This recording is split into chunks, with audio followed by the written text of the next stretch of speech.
Olá, povo lindo! Chegamos aqui para falar do Cruzeirão. A tela tá até balançando aí, né?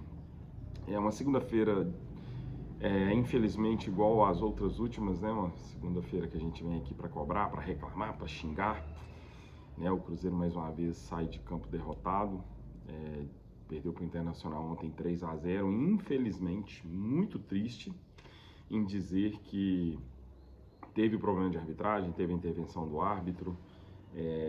Isso é ruim, porque acaba servindo de muleta, acaba escondendo os graves defeitos que o time vem apresentando, a incompetência de jogadores, de gestão, e quando tem esse erro de arbitragem, né, isso acaba sendo escondido. Mas o erro foi grosseiro ontem, né, quem acompanhou, não vamos ficar... não vamos entrar muito nesse detalhe não, porque eu acho que o torcedor do Cruzeiro ontem já viu esse vídeo nas redes sociais 1 milhão de vezes, viu no jogo ao vivo, já deve ter também buscado a opinião de outros profissionais, outros comunicadores, comentaristas de arbitragem que já falaram desse lance, então aí cada um pega a sua interpretação. Na minha opinião, o Cruzeiro foi muito prejudicado porque nem falta foi. Né, na minha visão, eu vi o lance por vários ângulos. Para quem me conhece há mais tempo e sabe que eu sou árbitro de futebol, né, já fui árbitro de futebol, isso aí, já fiz o curso, fui árbitro da Federação Mineira de Futebol, então eu olhei também com um olhar mais técnico e eu vi uma disputa de bola entre o atacante do Internacional e o Jonathan Jesus do Cruzeiro, onde o atacante do Inter ele tenta a passagem e o jogador do Cruzeiro simplesmente vai de encontro a ele para disputar a bola. E o futebol é isso, é contato físico, tem que haver disputa de bola, e na disputa de bola é impossível você ter uma disputa sem ter uma intervenção física, um contato. E eu não achei essa intervenção faltosa, né? Eu estou dando minha opinião técnica, né? Não achei que foi falta, mas se o árbitro interpretou como falta e entendeu que era manifestação clara de gol, a expulsão foi correta. A interpretação dele técnica pode ter sido equivocada, mas a sentença dada ela foi correta, né? Se ele entendeu como falta, o jogador do Internacional ia ganhar à frente, ia ter só o goleiro à sua frente, manifestação clara de gol, cartão vermelho direto, a regra manda isso, né? Vou isentar aqui o árbitro, a árbitra, né, que estava comandando o VAR, que ela chama o árbitro para atenção do lance, o árbitro ele decide em prosseguir com a decisão de campo, né? Tem um áudio, já foi aí vazado aí nas redes sociais, eu dou até um crédito aqui que eu vi esse áudio na página do Instagram do Samuel Venâncio. Então ficou claro ali que foi uma decisão de campo, o árbitro tocou, errou feio, prejudicou demais o Cruzeiro. Você jogar 11 contra 11 contra o Inter no Beira-Rio, nesse momento que o Cruzeiro está sem confiança, o time não se encontra, o padrão de jogo escolhido pelo Léo Jardim ainda não existe, não tem. Já é difícil, agora imagina você jogar com um a menos aí a partir dos 20 minutos do primeiro tempo, né?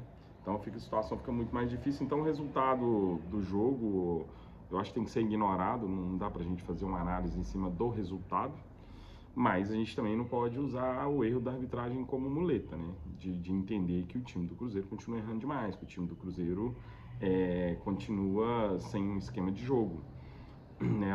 Nós tivemos aí, né, todo o comentário meu aqui, eu venho fazendo essa retrospectiva, até para o torcedor não perder o time. Perdemos aí desde que o Seabra sai, o último grande jogo do Cruzeiro foi no dia 27 de julho, contra o Botafogo, lá no Rio de Janeiro, sob o comando do Seabra. O Fernando Diniz, ele chega, para mim, ele ganha o título aqui, né, que é o título de pior treinador da história do Cruzeiro, eu que acompanho o Cruzeiro de forma assídua desde 1991. E eu vou te contar para vocês, eu nunca vi um treinador tão ruim, tão péssimo como o Fernando Diniz no comando do Cruzeiro. Mas enfim, passou, o Cruzeiro errou muito quando mantém ele para a temporada. O Campeonato Mineiro inicia, o Cruzeiro, na minha opinião, joga a pré-temporada lá nos Estados Unidos no lixo. O início do Campeonato Mineiro também, que de uma certa forma é a continuação de uma pré-temporada também jogada no lixo. O Cruzeiro, de forma muito incompetente, fica de fora da final do estadual, porque tem que ser muito incompetente. Se você juntar todos os clubes, tira aí o maior rival, que é o Atlético, de lado, e pega todos os outros 10 clubes que disputaram o Campeonato Mineiro, Se fizer uma somatória dos 10, não chega perto da folha salarial que o Cruzeiro tem hoje. Então o Cruzeiro, pelo orçamento, pela camisa, pela tradição, tinha a obrigação de, no mínimo, jogar a final contra o Atlético, no mínimo. Mas não aconteceu, não teve competência, perdemos mais esse tempo, mais um mês jogado no lixo. E aí o novo treinador chega, né, o Léo Jardim, como eu disse. O cara chegou aqui com o status salvador da pátria. Aqui a gente tem essa mania de enaltecer muito quem vem de fora, né? Vamos aguardar. Acaba que eu não sei, mas até agora eu não vi nada de diferente no Cruzeiro, gente. O cara teve 32 dias para treinar, para conversar, para fazer, para refazer, e eu não vi nada.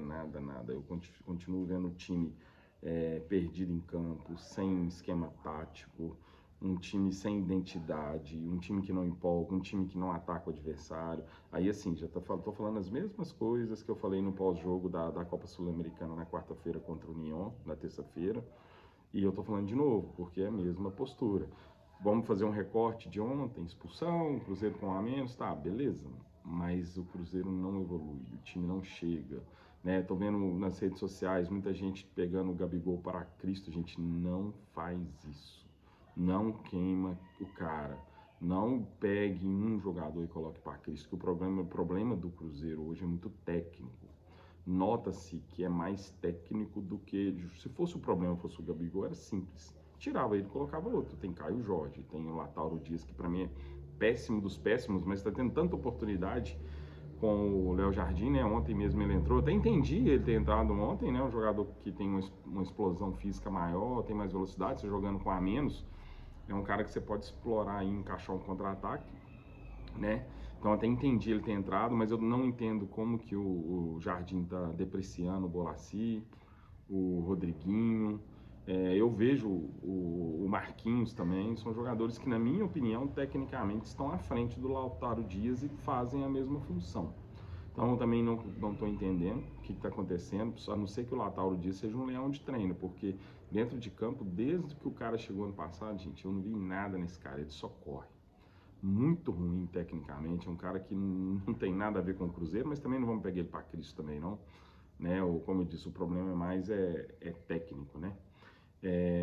O Cruzeiro tem um jogo difícil quarta-feira, início de Copa Sul-Americana, segunda rodada, mas já tem um caráter de jogo decisivo, porque o Cruzeiro precisa vencer, né? Se o Cruzeiro jogar mal e perder, o Cruzeiro corre o risco de ficar 5 pontos à frente do primeiro colocado, porque há um confronto direto dos dois clubes que tem 3 pontos, né?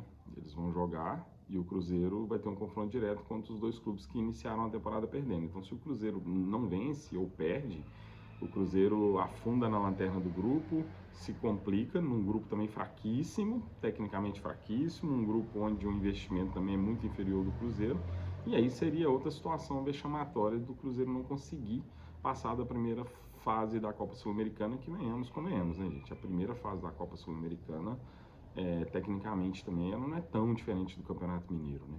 A gente joga contra adversários aí que o futebol no país deles não tem muito pouco investimento, muito pouca tradição, né? E aí o Cruzeiro tem a obrigação de nadar de braçada num grupo como ele está nesse momento, né?